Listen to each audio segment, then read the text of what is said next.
سحر حلال، ما تستغربوش من الكلام اللي بقوله ده كله من كتر المعجزات اللي انا قرأتها في كتاب معجزات الذكر، واللي حصلت لناس كتيرة جدا، وده عن طريق القوة الخفية للذكر.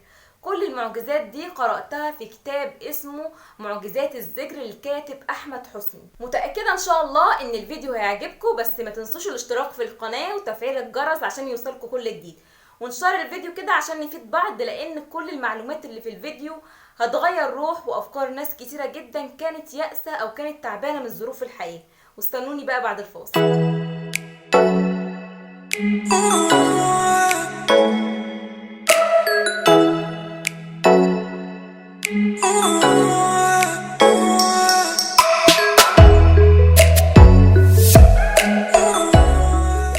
السلام عليكم، عاملين ايه؟ ان شاء الله تكونوا بخير. قوة الذكر تقدر ان هي تغير مصير واحوال امة باكملها. دلوقتي هنعرف قوة الأذكار الخفية وقواها الغيبية زي الاستغفار والصلاة على النبي وقيام الليل وسورة البقرة وغيره، وازاي الأذكار دي تقدر تكون لها قوة خفية وتقدر ان هي تأثر وتحول أحوالنا من حال لأحسن حال ان شاء الله. الكتاب بيصحح معلومات وبيشيل غشاوة من على عيوننا، وبياخدنا رحلة كده داخل عالم الذكر الخفي وتأثيره بالنسبة لينا، واللي كمان فيه معجزات كتيرة ما اقتصرتش بس على الأنبياء أو الصحابة أو أصحاب الكرامات، ولكن وصلت لعباد في زمننا. وعشان نوصل للمعجزات اللي كتير مننا وصل ليها لازم نمشي بمبدأ كل متوقع آت، واللي هو يعني زي قانون الجذب العام كده، إن الأفكار لها قوة، وقوة الأفكار تقدر إن هي كمان تجذب الأحداث. وزي ما الرسول عليه أفضل الصلاة والسلام قال من 1400 سنة فاتت إن إحنا لازم نحسن الظن بالله. حسن ظننا والتفاؤل بتاعنا هو اللي هيجيب لنا الخير. وربنا قال سبحانه وتعالى: أنا عند ظن عبدي بي فليظن ما يشاء، ظنيت خير هيجي خير، ظنيت شر هيجي شر. الكاتب سرد مجموعة قصص كتيرة جدا لناس قبلت ابتلاءاتها بالاستغفار والصلاة على النبي، وكانت لهم أوراد ثابتة لحد ما وصلوا اللي هم عايزينه. ناس كانت مريضة أمراض ملهاش علاج ربنا شفاها، ناس اتأخر زواجها اتجوزت، وناس تانية ما فيش امل في الانجاب وانجبوا، وغيره وغيره وغيره من المشاكل اللي اتحلت بالاستغفار والصلاة على النبي. لكن اكد على جزء مهم جدا، وهو ان احنا نمشي بمبدأ التوكل على الله، اننا ناخد بالاسباب ونحسن الظن بالله ونتوكل على الله، ونستعمل الاذكار بتاعتنا اللي احنا هنتكلم عنها بوضوح جوه الكتاب، وباذن الله كل اللي احنا عايزينه باذن الله هيتم ويتحقق. قبل ما نتعمق داخل الكتاب عايزه اقول لكم ان كل واحد ليه طريقه في الاستغفار او الصلاه على النبي. معظم الناس اللي قرأت عنها في الكتاب اللي كان بيستغفر مثلا الورد بتاعه في الاستغفار 1000 مرة، وفي اللي كان بيوصل ل10,000 مرة و20,000 مرة، كل واحد حسب مقدرته. والصلاة على النبي برضو من بداية 1000 مرة، وفي ناس أكتر من كده، لكن كل واحد كان ليه طريقة. أكتر الطرق اللي لقيتها منتشرة جدا اللي كان بيستغفر: أستغفر الله العظيم رب العرش العظيم الذي لا إله إلا هو الحي القيوم وأتوب إليه عدد خلقه ورضا نفسه وزنة عرشه ومداد كلماته. اما الصلاة على النبي فاكتر صيغة انا حبيتها او ان احنا بنرجحها اللي هي الصلاة الابراهيمية، زي ما احنا بنقول في التحيات كده. وفي اكتر من صيغة ممكن تبحث عن النت، كل الصيغ مجابة باذن الله. المهم ان احنا نستحضر ونستشعر الكلمات واحنا بنقولها، نستغفر واحنا حاسين بان احنا بنستغفر عن ذنب احنا اذنبناه، نصلي على النبي كده واحنا بنفتكر الرحمات اللي هتنزل علينا من خلال الصلاة على النبي، ان هو هيبقى شفيع لنا يوم القيامة. الكاتب اهتم بان هو يجاوب على اسئلة بتحير ناس كتيرة جدا. واول سؤال كان ان في ناس بتقول: هو انا ممكن استغفر بنية تفريج مثلا مشكلتين؟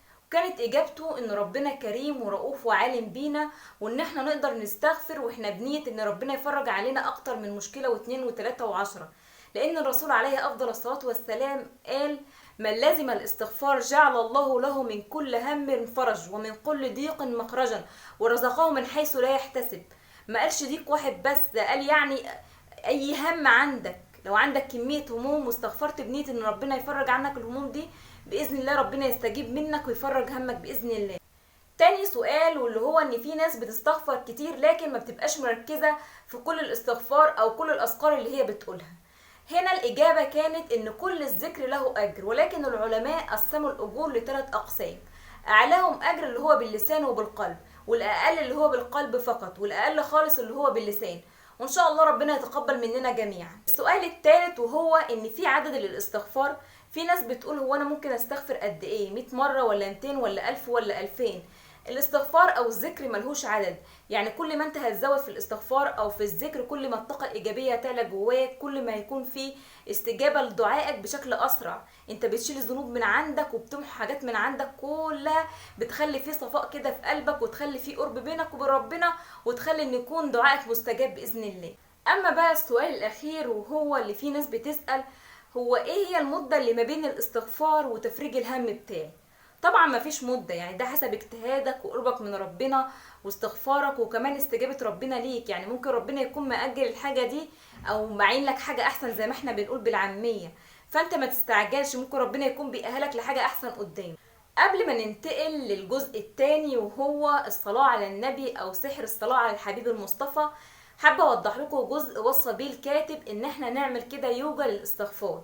يكون لك ورد يومي كده للاستغفار تستشعر فيه كل كلمة انت بتقولها، تفتكر كل ذنب انت عملته وتستغفر ربنا عنه. هتحس ان انت كده كأنك ماسك استيكة وعمال تمسح حاجات من عندك، بتمحو ذنوب، وبإذن الله ربنا يغفر لنا جميعا. نيجي بقى لسحر الصلاة على الحبيب المصطفى عليه افضل الصلاة والسلام.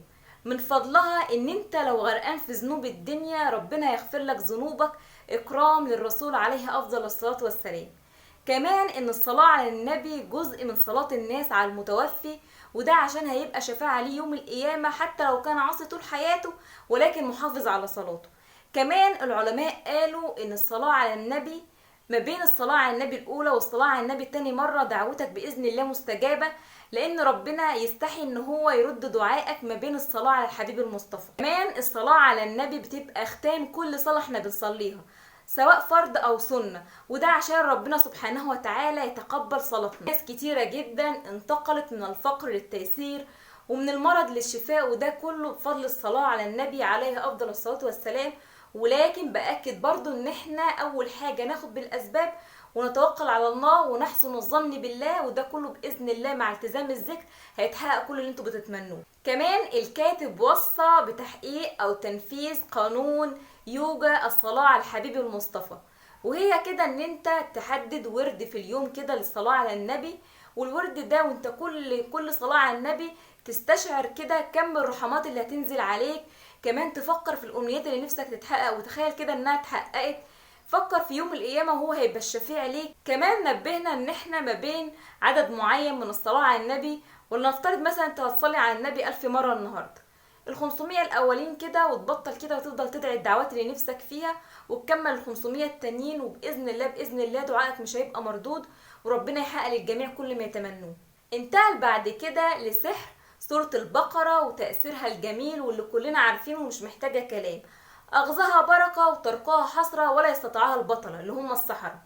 سورة البقرة يعني أي بيت بيقرأ فيه سورة البقرة بتفضل 3 ليالي محفوظة من الشياطين، والنبي عليه الصلاة والسلام قال لا تجعلوا بيوتكم مقابر، وإن قراءة سورة البقرة في البيت بتحمي البيت من الشياطين. فضل سورة البقرة كبير جدا وأنا مش عايزة أطول عليكم، لكن هي سحر والله العظيم سحر، يعني اي حد بيقراها اكيد عارف وفاهم اللي انا بقول عليه.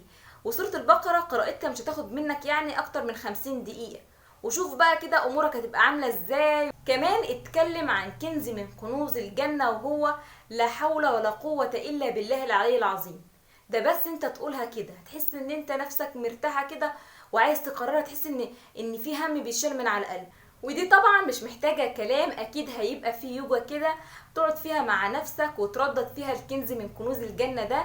هتفضل تقول كده وانت بتستشعر لا حول ولا قوة الا بالله، لا تحول من الفقر الى الغنى الا بالله، لا تحول من المرض للشفاء الا بالله، لا تحول من الضعف الى القوة الا بالله، لا تحول من الفشل الى النجاح الا بالله، لا قوة بالمناصب ولا النفوذ ولا غيره ولا غيره الا بالله.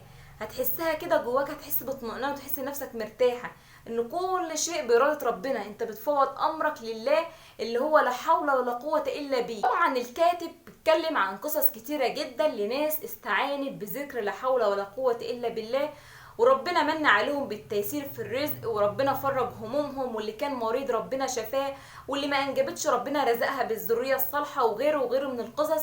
يعني هو الكتاب بصراحة معظمه قصص جميلة جدا ومحفزة، بس انا بحب اديكوا كده نقط مهمة من الكتاب عشان تبقوا عارفين ايه اللي جوه الكتاب، واللي عايز يشتريه هيشتريه وهو عارف ايه هو محتواه. ختم بسحر قيام الليل، ودي من اعظم العبادات. ربنا سبحانه وتعالى بيتنزل في السماء الدنيا، بيتنزل عشانك انت، نازل لك مخصوص كده عشان يستجيب لدعائك. لو قمت الليل بركعتين بس بآيات صغيرة، انت يعني مش متخيل قد ايه الأجر العظيم وقد ايه هي بتقربك من ربنا. قيام الليل كده كفاية ان انت تتكتب من القوامين، كفاية ان هي تكون سبب في دخولك الجنة من باب القوامين. بركعتين بس، ركعتين تقوم تصليهم في نص الليل كده، في الثلث الاخير من الليل، بآيات بسيطة. شوف بقى الأجر العظيم ليها. ربنا سبحانه وتعالى بيقول: من يدعوني فأستجب له، من يسألني فأعطيه، من يستغفرني فأغفر له. يعني انت متخيل معايا كده ان ربنا نازل في السماء الدنيا ومستنيك كده ان انت يعني تستغفره لأي ذنب وهو هيغفر لك. لو سألته أي حاجة هيديها لك، لو دعيته بأي دعوة إن شاء الله يستجيب. فيعني دي من أعظم العبادات، دي يعني العبادة اللي هتدخلك الجنة، مش محتاجة كلام، كفاية ان انت هتدخل من باب القوامين. فربنا يعيننا ويقوينا على الطاعة. وفي آخر جزء من الكتاب اتكلم عن فضل المواظبة على أذكار الصباح والمساء، ودي طبعا مش محتاجة مني كلام، كفاية ان هي بتحفظك من وسواس الشيطان، بتحميك من حاجات كتيرة جدا. يعني كلكم عارفين أذكار الصباح والمساء فضلها ايه كبير علينا.